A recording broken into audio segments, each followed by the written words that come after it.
Olá, belezuras e belezuras. Vamos dar continuidade ao módulo 4 das nossas aulas. Será dividido em dois segmentos, tá? E eu peço que você imagine o cenário da época, né? A República acabou de ser proclamada, bem jovenzinha. Será que as coisas mudam assim? Há uma ruptura com o passado? Ou será que há uma continuidade? Coisas que seguem do jeito que sempre foram, iguais, ou piores, ou com poucas melhoras. A isso se dá o nome de rupturas e permanências. E é o que nós vamos estudar hoje. Tá? Primeira coisa que eu gostaria de chamar a atenção de vocês é que o mundo vivia um período glorioso, chamado de Belle Époque.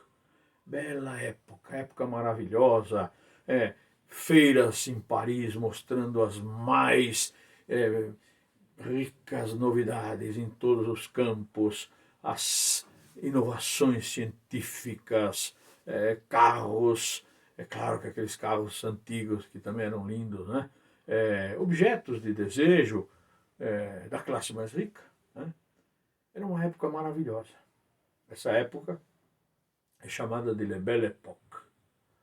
É uma época em que o mundo curtia viver a vida que se apresentava da melhor maneira possível para quem tinha dinheiro. Né?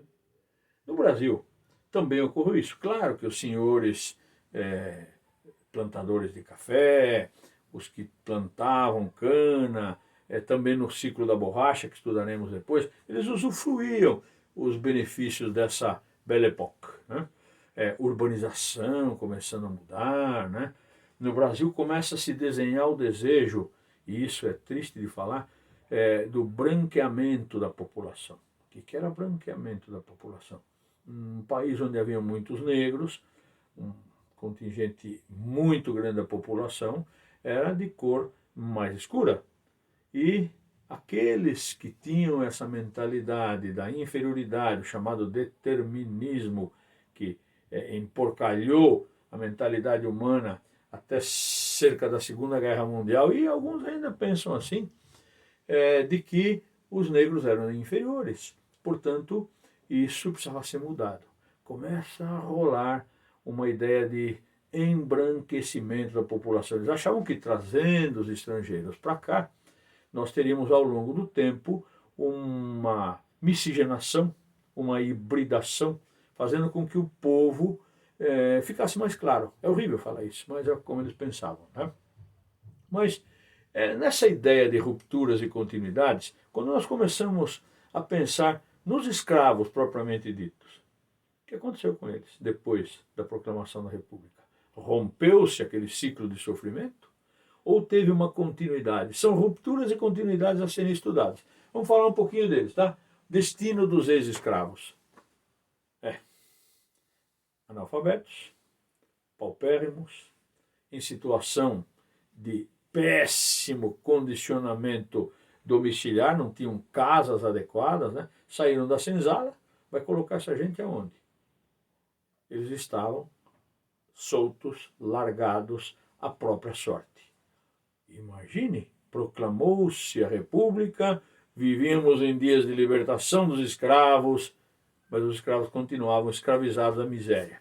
E isso, abandonados à própria sorte, um continuismo agora, talvez até mais cruel, porque no tempo da senzala eles ainda tinham um abrigo, eles tinham a comida, de vez em quando tinha feijoada, que era o prato típico que se comia, e agora, hein? Tinham que se virar sozinhos.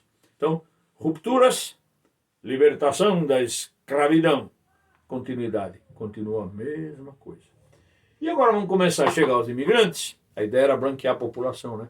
Chegam os imigrantes, e para esses também houve uma outra história triste. Porque lá na Europa, onde a maioria veio, né, havia a promessa de que isso aqui era um paraíso. Era um lugar maravilhoso, onde não tinha clima extremo, nem frio e neve por 4, 5 meses, como tem no leste europeu. Era uma promessa de paraíso. Né? Quando chegavam aqui não era bem assim. O que havia aqui? Pernilongos, doenças tropicais, malária, febre, tifo, enfim, cólera, um monte de doenças que eles tiveram que enfrentar. Além de, em alguns casos, enfrentar agressões, porque eles chegaram em terras que muitas vezes eram ocupadas, como por exemplo aqui na região do Contestado, entre Santa Catarina e Paraná, os imigrantes chegaram junto com a linha de trem e a promessa de que seria um paraíso, mas não, haviam sertanejos morando ali, nós vamos estudar isso daqui a pouquinho. Haviam indígenas que também não estavam muito contentes com a chegada desses imigrantes. Lá no norte do Brasil, no ciclo da borracha, inúmeros outros problemas surgiriam também. Eu vou falar numa outra oportunidade sobre como os marroquinos, vieram não só europeus, vieram marroquinos em grande número para viver no ciclo da borracha e fizeram grandes coisas, tá? Mas sofreram, enfrentaram tribos hostis, enfim, é uma outra história. Portanto, eu quero fazer um paralelo aqui para que você veja que os imigrantes chegaram, mas não encontraram o que foi prometido para eles, que era um paraíso. Muito bem. Além disso, além desse abuso, porque os negros eram explorados ao extremo, os imigrantes chegaram achando que ia ser uma maravilha, e não foi maravilha coisa nenhuma. Prometiam terras, essas terras tinham que ser pagas, prometiam serviço, esse serviço era terrível. Se você for pesquisar sobre isso, vai ver que eles já chegavam endividados. Até as enxadas eles tinham que pagar. Se iam trabalhar de empregados, então a comida, eles ficavam endividados e não conseguiam sair das fazendas.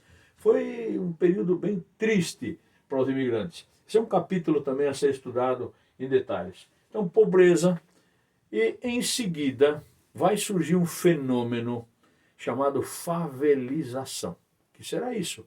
Justamente na Belle Époque, onde o mundo vivia um momento glorioso de urbanização, de praças, surgimento de museus, enfim. E o Brasil passou por isso, passou, é verdade. Mas às custas de uma remoção de pessoas que viviam nas cidades, como no Rio de Janeiro.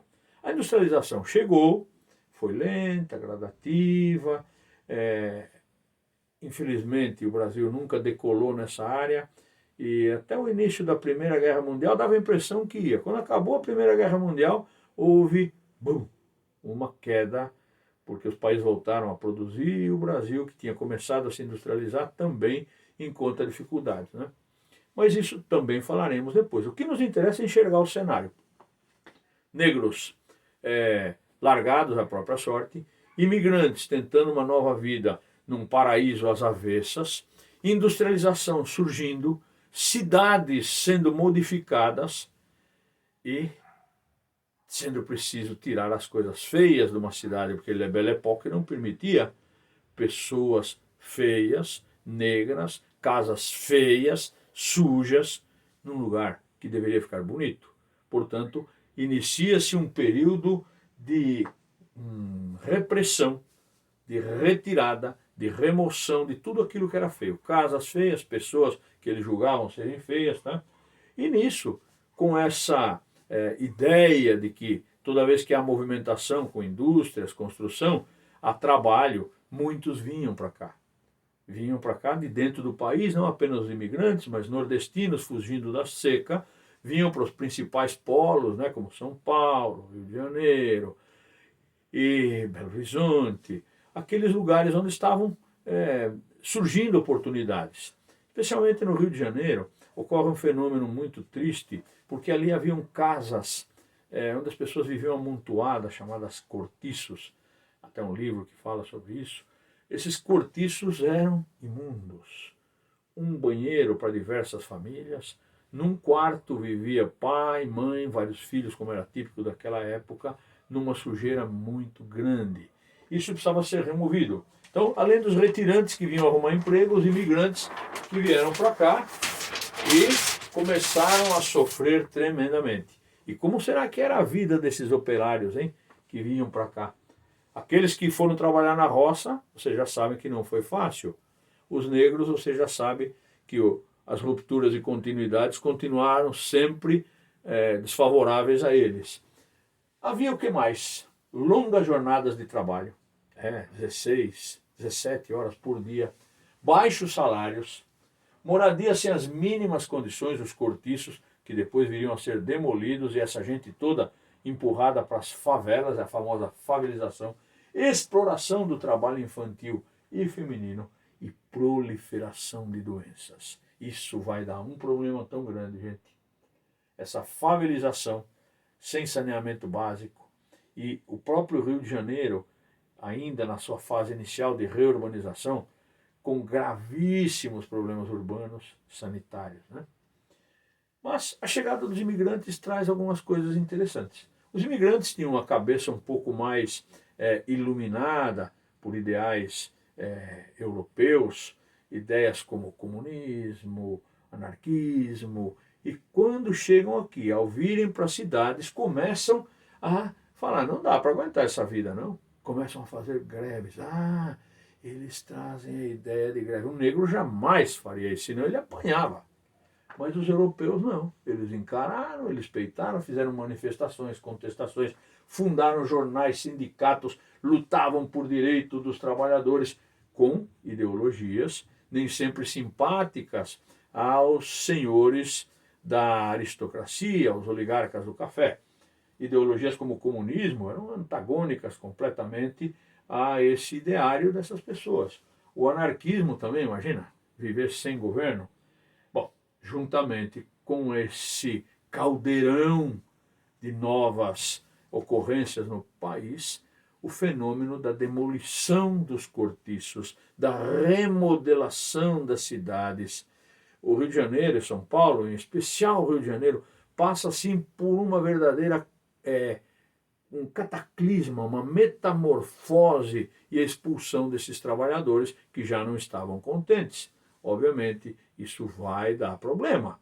Vamos assistir daqui a pouquinho o que vai acontecer. Assista a nossa próxima aula.